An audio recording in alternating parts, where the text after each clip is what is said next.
Before speaking, I offer my respects to my spiritual teachers, our lineage, and to the Supreme Soul.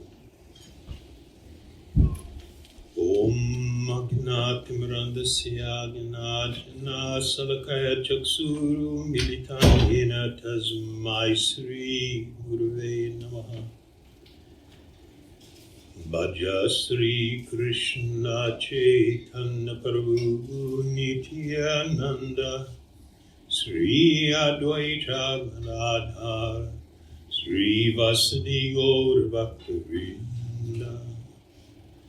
Hey Krishna Karuna Sindhu Dinabandhu Jagatpate Gopisha Gopika Kanta Radha Kanta Namostate. Om Namo Bhagavate Vasudevaya. Haribol.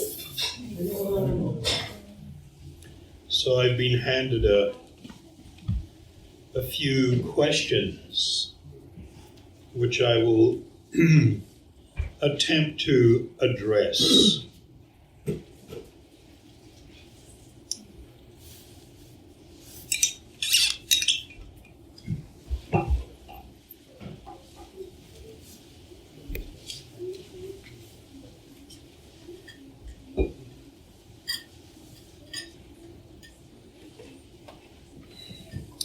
How, if at all, can we use this practice to strengthen our relationships?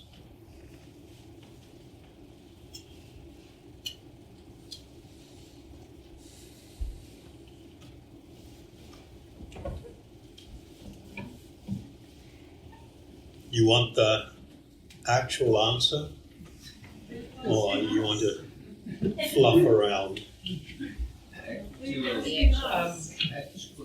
She's asking if you're asking us. Maybe not understanding that people have written down the questions. Oh, okay. Right. Yeah, so this is a question that was being handed to me that someone submitted. So I meant to answer the question.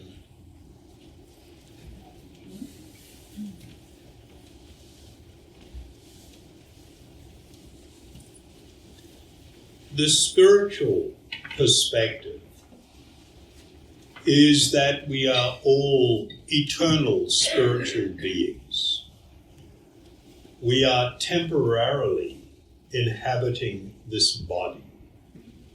This body and the mind that comes with it is not us. This is something we are using. In a state of deep illusion, we identify the body as being the self, and we live our entire life almost absorbed in this wrong idea that this body is who I am. And we are often quite oblivious to our actual spiritual identity. Because the body is temporary, the connections that we build based on this body are also temporary.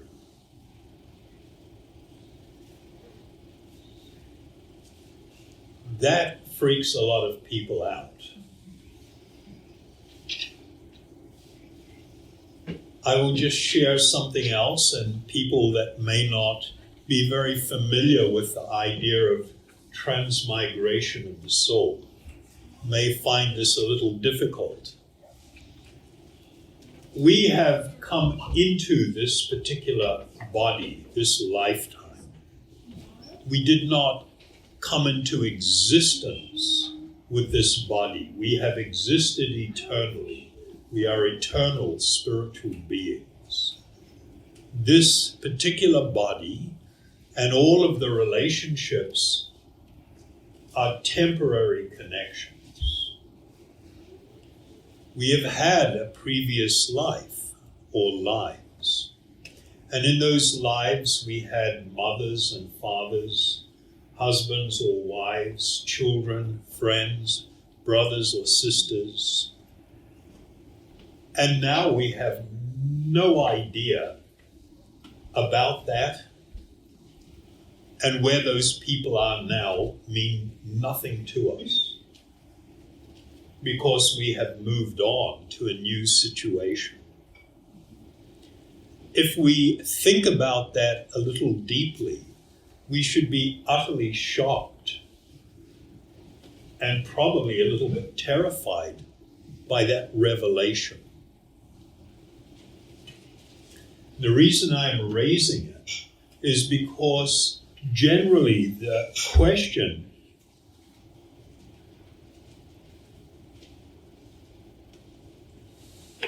about strengthening relationships is sort of like, well, to what end? For what purpose?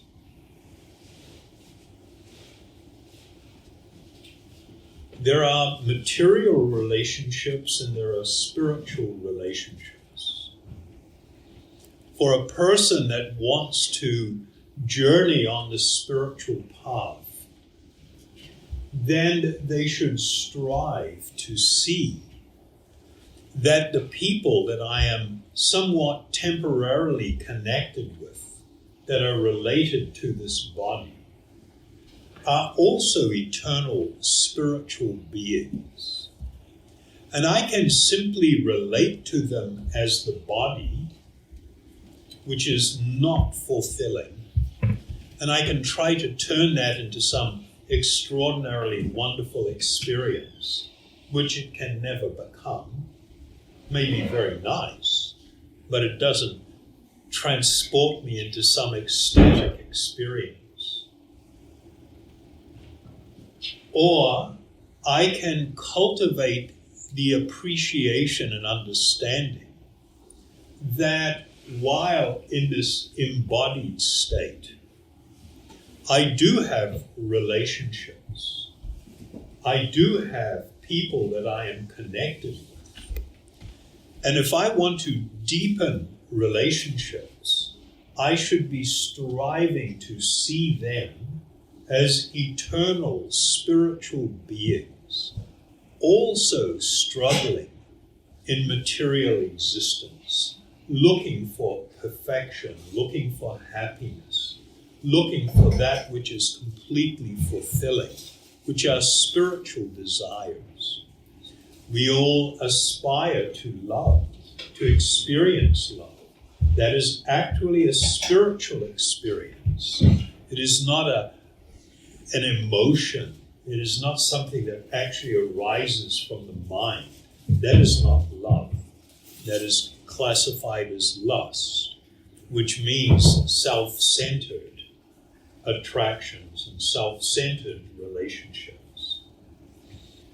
The more I grow in the spiritual understanding of my own identity and appreciate the reality that others are eternal spiritual beings, then I have a great duty and obligation to try and help them on this journey, that we all become pilgrims on a spiritual journey.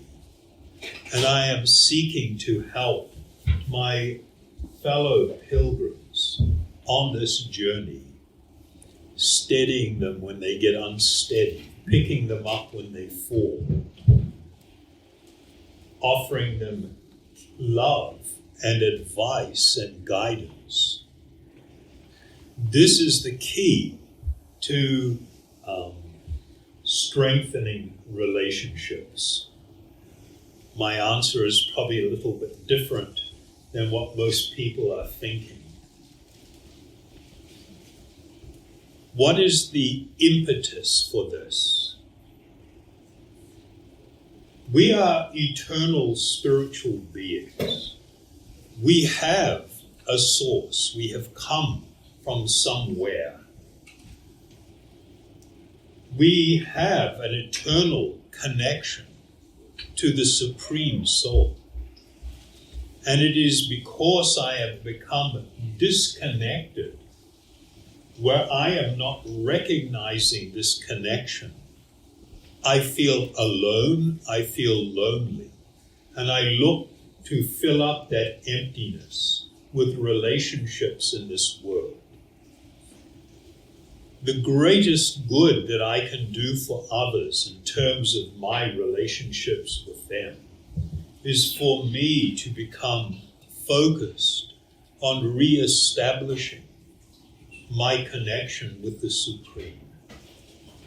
For me to experience the highest form of transcendental and ecstatic love, and to be able to share that with those that I am close to by virtue of some bodily relationship. That is how we strengthen our relationships. That's how we use this practice to strengthen relationships. If we don't take them to this spiritual level, if they don't become a spiritual experience, then they are simply, can be nice, often periods of unpleasantness, sense of betrayal and disappointment because others cannot fulfill what I desire. No, there's only one person that can fulfill what you desire. It is God. It is the Supreme Soul. That is what is lacking. And the more my connection matures in that regard, the more I have to share, the greater will be my concern for others. Okay, we good with that?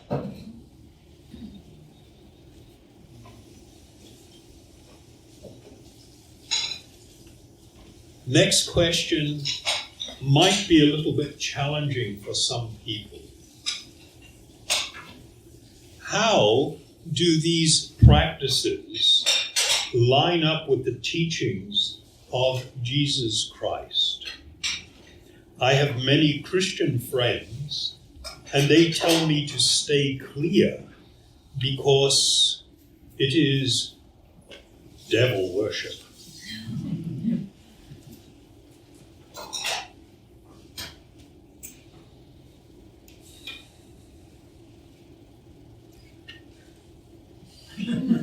You got a couple of hours? This is a deep subject and a very serious subject. Many people take to religion and religious practice in somewhat of a superficial way, unfortunately. There's way more to it than simply superficial understanding. When somebody speaks of the devil, what are they speaking of?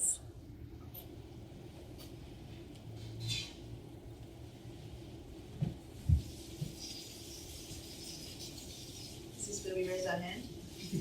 If you wish. Wasn't he God's favourite and a fallen angel, the Lord of grace?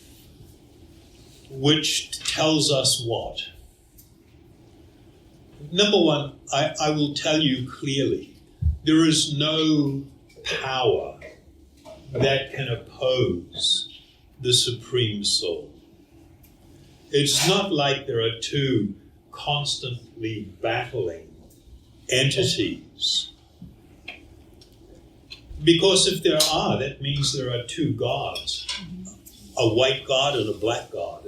A light god and a dark god. And it's not, what was it that led to the fall of Lucifer?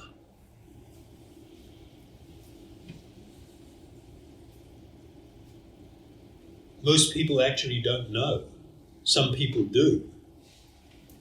But it was envy of God and a desire to be the center of things, to be all-powerful, to be the central enjoying agent. I had a friend many, many years ago, and I was assisting him in opening an ashram in the Philippines, and he encountered a few Catholic priests and some others who asked him this question. And he said, if you want to see Lucifer, just look in the mirror. This is a very challenging idea. In our life, who is the most important person? Me. I see everything in relation to me. I like this. I don't like that. Did you hear what they said about me? Everything is about me. I am at the center of things. I dream and plan for my life. How I will become the enjoyer of things. How I will create a beautiful life. And I will have so many family members, and I will succeed in my career, and I will do all of this. This thinking is categorized in the Vedas as the desire to be the central enjoying agent, to be the controller and enjoyer of everything. And it's so ridiculous. Just down the street here, if you go down the end of the street, there's houses. You don't even know those people in there. Or maybe you do, I don't know. But you probably don't. And down the street a little bit, you've got more people. And then down there, you've got more people. And then Tauranga is full of people. You go up to Auckland, and there's just like a few million people. And every single person, and we're just still in New Zealand. You want to go to some of the mega cities of the world where there's 15, 18, 20 million people in one city. And every single person is thinking of themselves as being the center of their life, the center of everything. Is this not the same consciousness that Lucifer reportedly manifest? The answer is yes, absolutely. It's the same. So when we speak of the devil, we have to look at it within the context of what was actually taught, rather than just a shallow dipping into certain ideas. Who is the center of everything?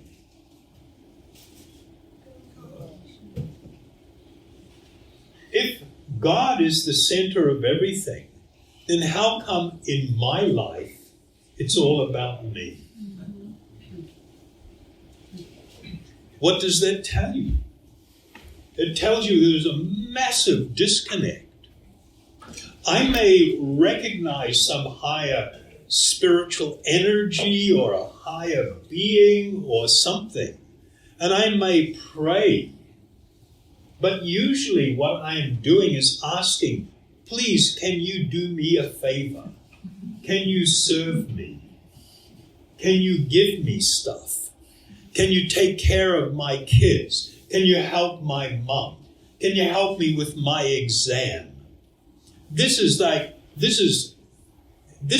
better than nothing, but it is not a very mature connection to that transcendent truth and reality we describe as God.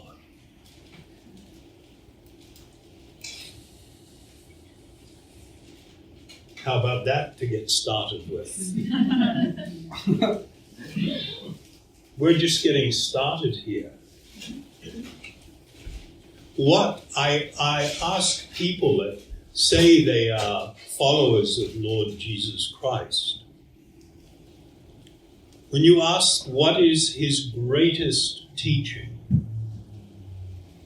in my experience, way less than 50% of people that hold themselves to be Christians can actually give an answer that is accurate. What is the greatest teaching? To love the Lord thy God with your whole heart, your whole mind, your whole being. And the second is like unto that. It's kind of like it. It's not the same. To love thy neighbor or thy brother as thyself. Mostly people point to that one as being the most important. It's not. It is dependent upon the first one. And then the question is, what does this mean? To love with your whole heart, your whole mind. What is this state or condition of love where it's not a divided love? Oh, I love my wife or my husband. I love my kids. I love the dog. I love the new car. I love the new dress I got. And oh, I love God also. No, that's an entirely different thing that has nothing to do with this first and foremost commandment. So what does it mean? What is this condition where you have fallen so profoundly and deeply in love that your whole heart, your whole mind, your whole being is absorbed in that condition of love? What is it? How do you experience it? What is the experience of someone that has been able, one who has been blessed with this experience of love? What is it? How is it experienced? How does it manifest? How do I acquire this? What is the pathway? You ask these questions. There are not actual, real answers on the whole. There may be occasionally some individual that can be helpful, but generally it is unknown. And that is shocking, since this is what it's all meant to be about for followers of Lord Jesus Christ. Have you ever met someone that is completely and utterly in love with God? Totally. What were they like? What was their speech? How did they behave? How do they deal with others? These are big questions. Who can I go to direct me towards the development of this experience? Massive questions. There have been some rare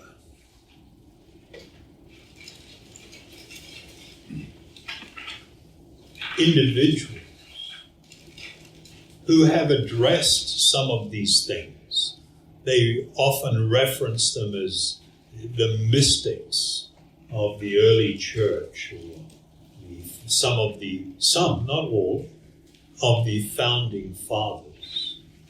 Two of them have specifically addressed the idea of salvation, seeking salvation, and how that is actually diametrically opposed to the condition of love.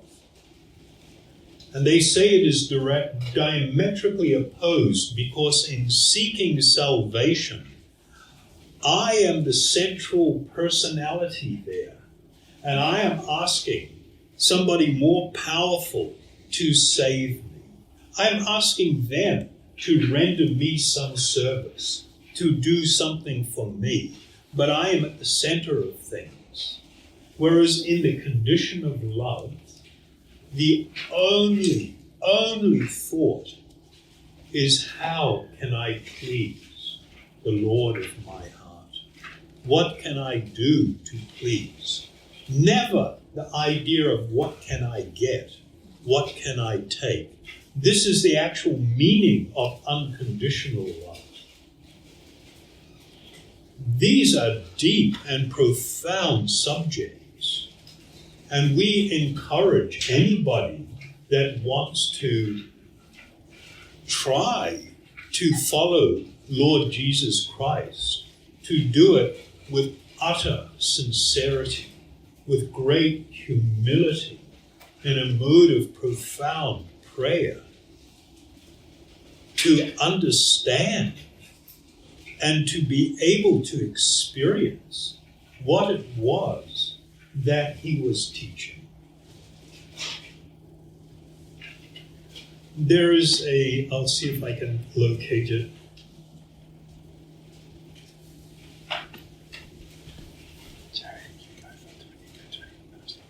What's that?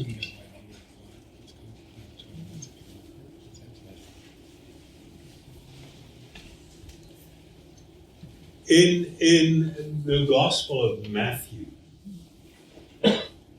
there is a statement by Jesus Christ, or reportedly his statement, and I don't doubt that it was his statement, by the way, where he says, "Not everyone that saith unto me, Lord, Lord, shall enter into the kingdom of heaven." Pause there for a moment. To declare Jesus Christ as your Lord doesn't guarantee you entrance into heaven. But he that doeth the will of my Father, which is in heaven. Many will say to me in that day, Lord, Lord, have we not prophesied in thy name? And in thy name cast out devils? And in thy name have done many wonderful works, meaning perform miracles. And I shall declare unto them, I never knew you. Depart from me, who practice iniquity. And when we are confronted with that statement, it's like, whoa, what is that? And it tells me that I'm going to use the word superficial, not in a demeaning way. I really hope that people will appreciate what that means. But a superficial acceptance of Jesus, a declaration of allegiance, being able to heal in his name, to cast out devils in his name, to perform miracles in his name, does not mean that you are his follower. One must know what is the will, he said, of my Father. And that's like, whoa, that is humbling to consider. We should not be proud and think that we know and understand what is the heart, what is the will of such a personality as Jesus Christ. It is not a very simple thing. It's okay. I mean, you know what? He possesses such amazing and unbelievable spiritual potency that even if you've really got it wrong, even if you don't understand, even if you are just superficially accepting, it will be a wonderful blessing upon your life. But do not miss the opportunity that is actually being offered by not going deeper into the understanding, seeking the understanding of what was truly taught and what it means and how it should be applied. Do I sound like a Christian? No? Oh. Spiritual prison. Huh? Just spiritual prison. Yeah. Do I speak against Jesus Christ? No. He is, for me, utterly worshipable. His declarations and statements were utterly transcendental. I have no desire to have people turn their attention from him and what he spoke.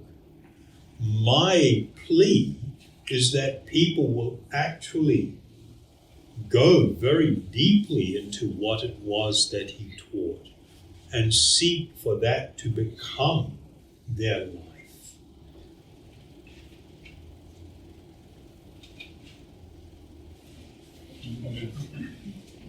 Wow, these guys are serious. Does anybody have a question on that? Yes. Can you be a Christian and a spiritualist at the same time? Can you be spiritual and be a Christian together? Well, to be a follower of Jesus Christ doesn't mean to belong to an organization. It means to become profoundly spiritual.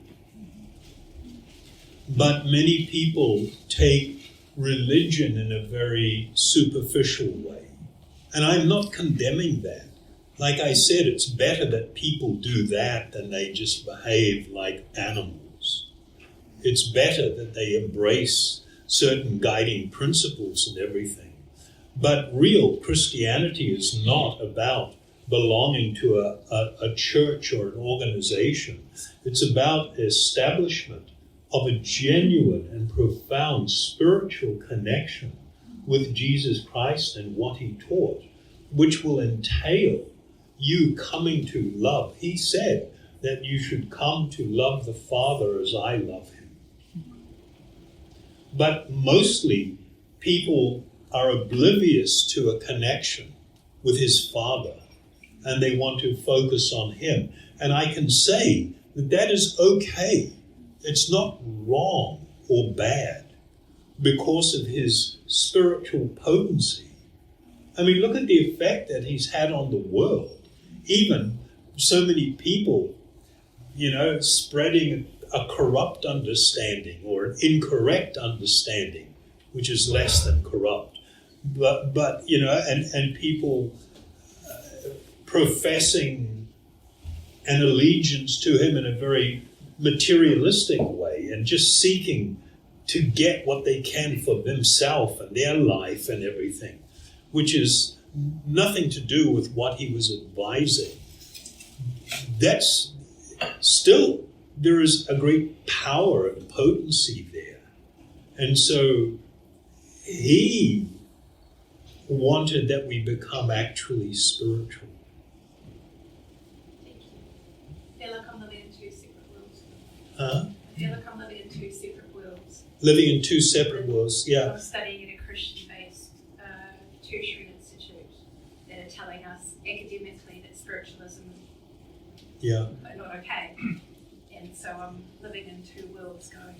Yeah, I think there's a need to find what is the real connection between them.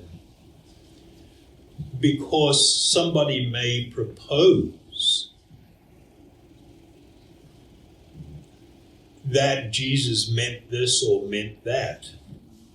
What you need to do is to take shelter in Him and deeply pray in a mood of great surrender, to be enlightened, to understand what it was that He was teaching, what it was that He was actually doing. You know, modern Christianity, if I can use that term, it has been a development of theology. The way in which many followers of Jesus spoke and practiced soon after His departure, in many instances is quite different than how people practice now. There were many schisms in the early church between different theological points of view. We understand that it is possible, by God's grace, to have a particular way of seeing and appreciating things. And somebody might have a different way of seeing and appreciating. And because that seems to me externally to be different from what I'm doing, I should not hate them and cause them harm. They may have a higher appreciation than myself. And what happened was, in the early formation of the church, particularly when religious leaders became allied with powerful rulers and politicians, and they then used their armies to attack those that opposed them. And there were so many instances of monasteries being absolutely pillaged and burned, and all of the people that had a particular theological point of view put to the sword and killed, and their writings all burned. Within Catholicism, you have the, what's it called? The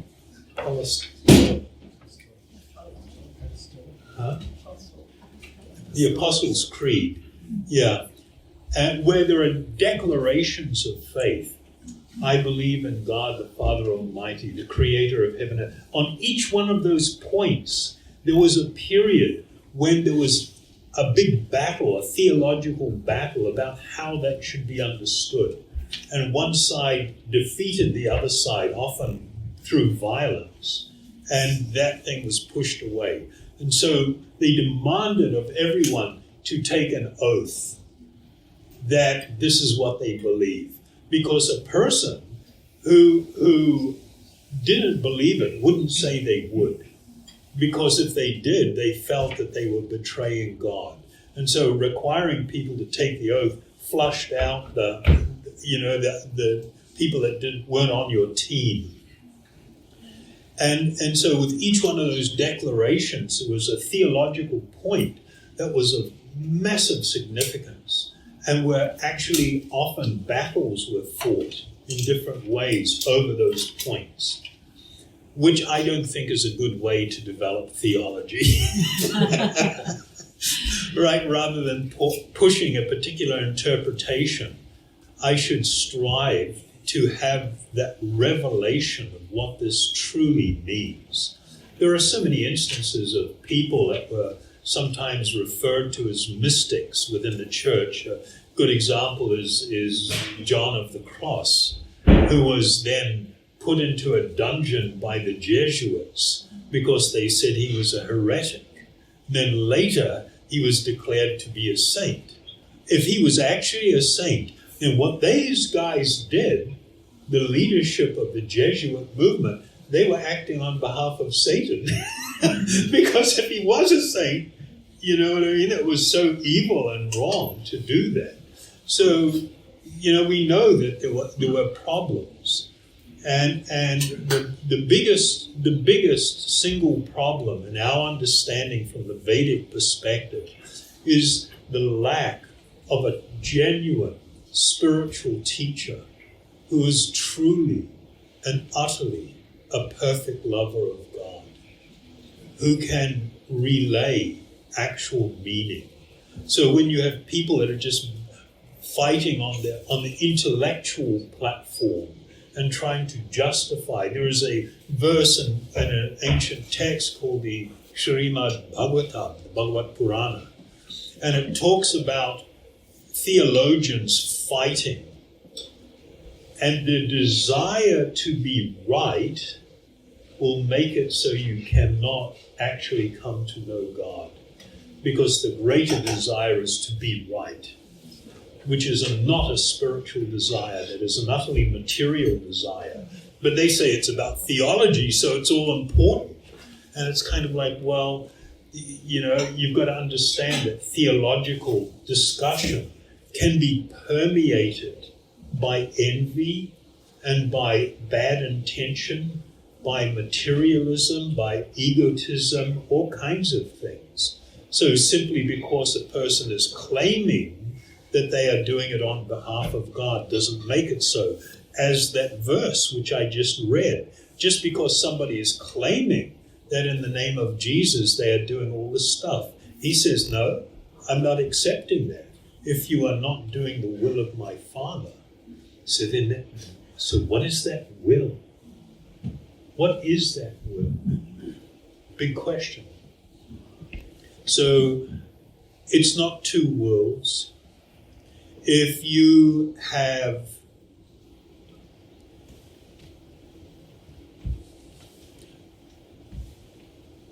been blessed to and inspired to seek a deeper appreciation and understanding, you should understand that to be a great blessing. You should hold to it very tightly. In our immaturity and our lack of understanding, we should not get into fights, you know what I mean, and schisms over things that we may not be qualified to be discussing. It is better that we are patient, that we are faithful, and that we deeply engage in these spiritual practices, knowing that in time I will be purified and revelation, and things will be revealed to me. Does that sound okay? Pretty nice, yeah? We should not be fearful of engaging in the journey to seek to know God, and more importantly, to attain the condition of actual love for God. Good? So, wow. It's 6 o'clock. I keep going if I like. We started a little bit late, so maybe Okay. we're thinking maybe we could start up about like 6:15 or 20 past 6, if that's okay. Okay. Sure.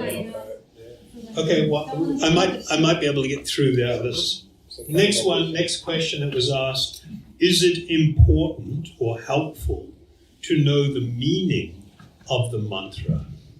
And the short answer is no. But it can be. So it's a yes and a no. If I want to experience the beauty of a sunset or a sunrise, is it important for me to understand how the sun has been formed and how it is radiating heat and light? What are the physics mechanisms and how it is refracting light through the atmosphere to produce all of these colors? Is it required that I know that in order to experience the beauty and the wonder of a sunrise or a sunset? And the short answer is no. So in a similar manner, while it is nice to understand, another reality is these things have such deep meaning. We can understand them in a simple way, which is fine. Example, I'll just deal with the first 3 words of the mantra, Gopala, Govinda, Rama, Madana Mohan. Gopala addresses a quality of God or a higher transcendent reality where one is offered complete and utter protection. I often use the example because it's the closest thing for me that I can think of in this world. When you see a newborn baby in the arms of its mother or father, and it's like so secure, right? It's in a state of being fully protected. Can the mother or father offer protection? Not really. On some things they can. Try holding on to the baby in a 7.8 earthquake when the building you're in is falling down around you.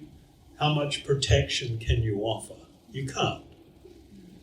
But when we look at it, just from that picture of that state, we have a desire to be safe.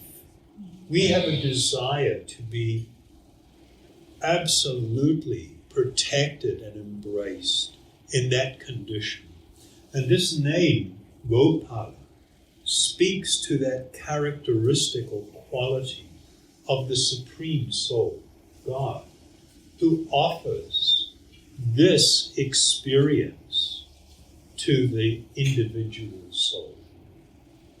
Govinda. It is when one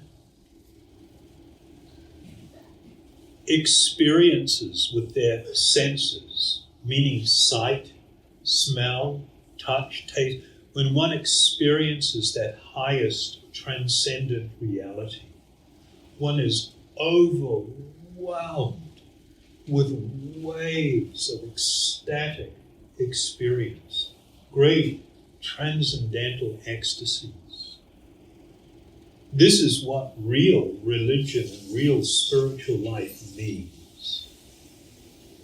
And so this name, Govinda, speaks of that person, that truth, which ecstatically enlivens all souls in the most profound and extraordinary way. Rama means transcendent or transcendental pleasure. Pleasure that is hair-raising, goosebumps, hair standing on end, shivering, shedding of tears because of the melting of the heart. This is the pleasure that is addressed in this name. So when we speak of these mantras, we tell people that these are transcendental sounds. Yes, they are. We say that when you chant them, when you receive them in the proper way and you chant them, you are exposing yourself to that highest transcendental reality. You are in the presence of God when you take these sounds and say them.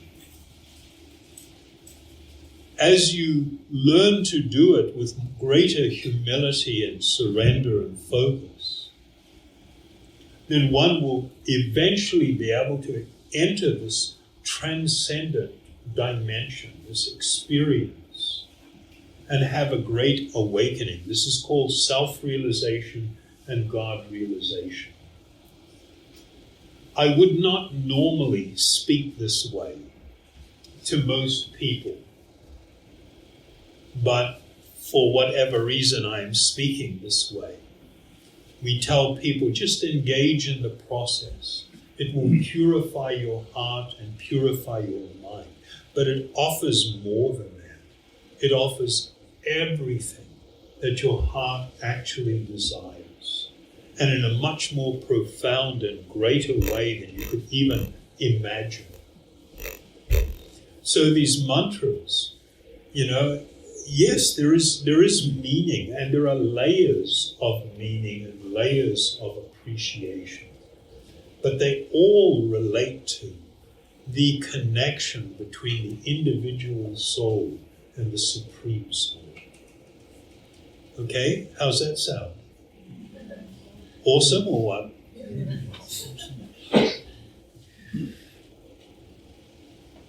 Oh. Next question. What is the difference or similarities between this community and ISKON? Number one, it's so important to appreciate, to actually really grasp that your spiritual journey is individual and personal. By becoming part of a community, or thinking that by joining an organization that one will be saved or receive spiritual experience. No, that's not true. That's not true. You are being saved. You are having experiencing self-realization and God realization is a personal and individual journey. Doing it in the company of like-minded individuals is important, but that is not the most important. This is only a support. There are many people that become too focused on being part of a community or being part of an organization and lose the importance of the personal and individual connection with God, with spiritual truth. And so we warn people against that because it creates an atmosphere of sectarianism, which is actually the enemy of true spiritual realization.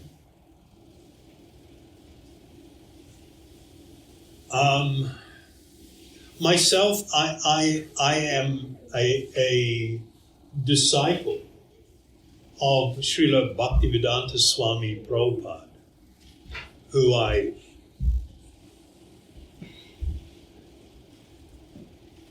know as my life and soul, but I do not have a connection with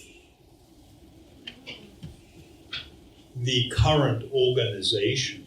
A spiritual teacher will often use organization as a way to multiply efforts to reach out to people in an attempt to want to relieve the suffering of others.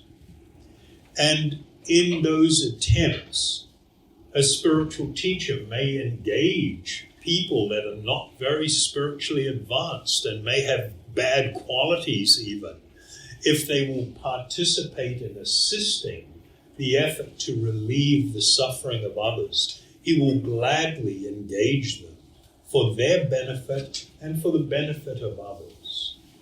But one should not think that simply by virtue of being connected with an organization that one is automatically spiritually advanced. That is not the case at all.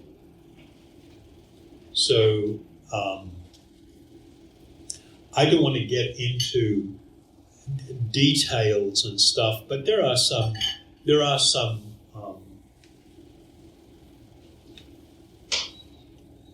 differences of what I will call appreciation, putting it in as kind a way as I can. And so while I offer them respects, I do so from a little distance. I have my own work to do. I have my spiritual teachers. I try to assist them.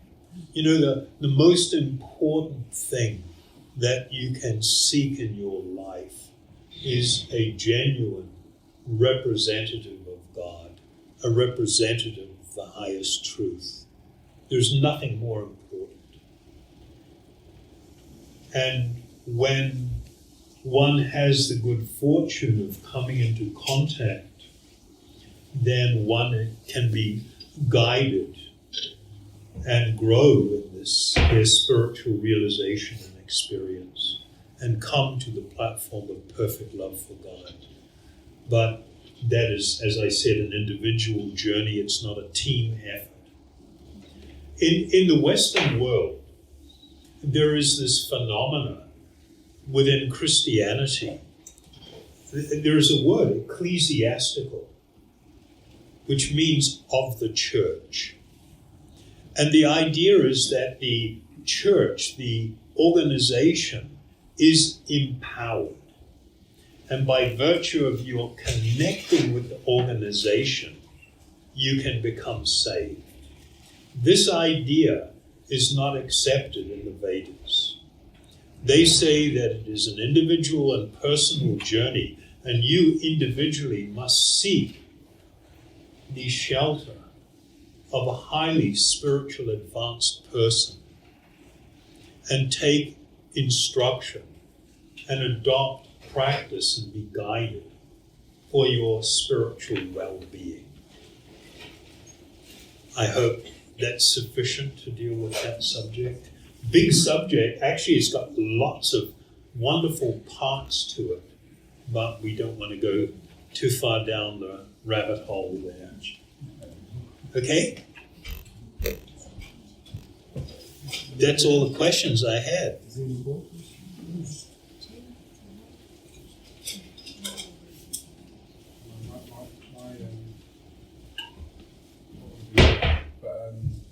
Yeah, I just wondered if we do what we do in Hamilton and use the dinner time to answer some questions if people want to. Okay, so he's suggesting that during dinner time, because they run a program in Hamilton, very nice, and I go down there a couple of times a week to support them. During dinner time, we sit around and people can ask questions if you want, and I am very glad to try and answer them. I am very far from a perfect personality. I have humbly tried to follow my spiritual teachers, and I feel very fortunate to have the opportunity to attempt, even if it is in a faulty way, to share with you the great transcendental truths that they have shared with me. So anybody wants to ask stuff, you are doing me a favor. It is giving me the opportunity to repay my spiritual teachers for the great kindness that they have shown me by sharing. We had a men's group earlier, and a few things came up, which was really interesting. One was fear. One is? Fear. Fear. How do you deal with fear? What do you... Worrying about things and things losing things or things happening to you? Okay, there's fundamentally two categories of fear. One category has to do with the nature of this world. The underlying principle of all fear is fear of death. All other forms of fear practically spring from that. When I say fear of death, it means a fear also of things coming to an end. A fear that I will lose something that I hold to be valuable. It is ultimately traced back to a fear of death. The great experience from the awakening of the appreciation that I am an eternal spiritual being. You cannot die. You will never die. You'll leave your body. Your body's going to die. Yeah, everybody's body is going to die. It doesn't go anywhere else. All roads lead to the cemetery. Sorry, that's the reality. And I am eternal, and I have a limited time in this body. And I should use that time wisely to do something important, something noble, something generous and kind. And when I embrace and begin to more deeply appreciate my eternal existence, fear tends to dissipate. I become less fearful of things because I accept the nature of this world is temporary, constantly changing. Everything goes to crap in the end.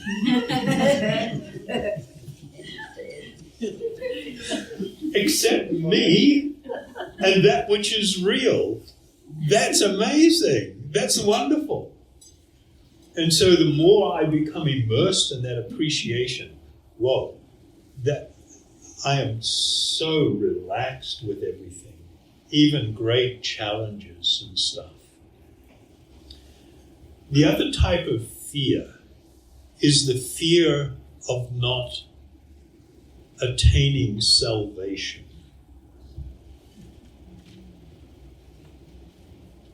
And this can be a very big fear for people. You should know this truth. You are an eternal spiritual being, a part and parcel, a child of God. You are loved unconditionally. You have an eternal spiritual nature. The process of spiritual life is the process of uncovering what is there. You don't have to worry about being saved or condemned. You simply have to uncover your actual spiritual nature and condition and your eternal connection. This bond of, it's described in one ancient text, the Brahma Samhita, and it is a bond of eternal kinship. Kinship, this is a wonderful word. It's like a person, if you have a child, even if they grow up to be the biggest a-hole on the planet, and they're just a disaster, and they treat you like crap and everything, and it's been heartbreak. If they come to your door one day and knock,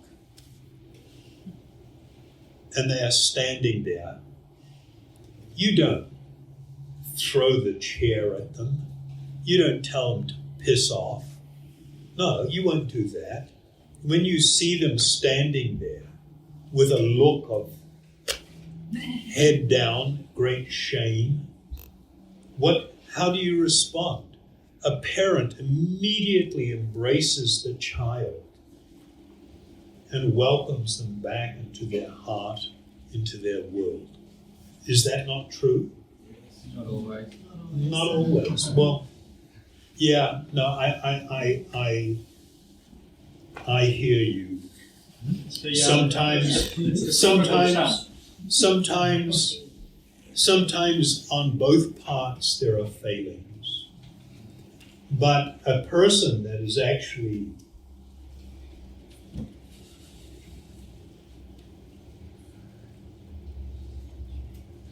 in contact with their humanity has a really hard time seeing anybody suffer, even one that may have caused them grief. When a person is disconnected from their humanity and caught up in their mind, then they may respond in an unkind way, a lack of acceptance. But if we think about it in terms of an ideal, would not a parent take their child into their arms? In terms of an ideal. So that ideal is a tiny reflection of a higher spiritual reality. We are loved. There is no need to fear for our so-called salvation. We must become surrendered in heart, surrendered in spirit, and accept these wonderful spiritual gifts. When we come to, I had such a hard time when I was a kid on the question of forgiveness of sin. I was about maybe, 12 years old. And I asked, because I was raised in a Catholic family. And not long after this, because of this question, I went in another direction. My question was, if I have committed some sinful act, if I have been displeasing to God, and I knew I should, in the Catholic tradition, you have to go to a priest and, bare your soul and state you the sinful act that you did and ask for forgiveness to be forgiven. So my question was, what if I had not sought forgiveness, but I knew I needed to do it? And I decided I would go to confession. And on the way there, I stepped off the footpath and got hit by a car and killed. But I hadn't been to confession, nor had I asked for forgiveness. What would happen to me? And without batting an eyelid, the nun said to me, "You'd go to hell." And I go, "Okay, that's it, I'm out of here." This is not even a possibility, because I cannot have a higher sense of justice, than this is just like, I'm sorry, I'm not buying it. So, I went in another direction because of that. I discovered yoga and Eastern mysticism and yoga philosophy and stuff, and that was a bit weird, growing up in Tiawaha, 14-year-old doing Ashtanga yoga back in the late 60s. It was like, whoa, that guy's got mental problems. So the more we grow in spiritual understanding and experience, we rise above all experiences of fear. We feel utterly secure in spiritual realization. Okay, so we chant a little bit? Yes.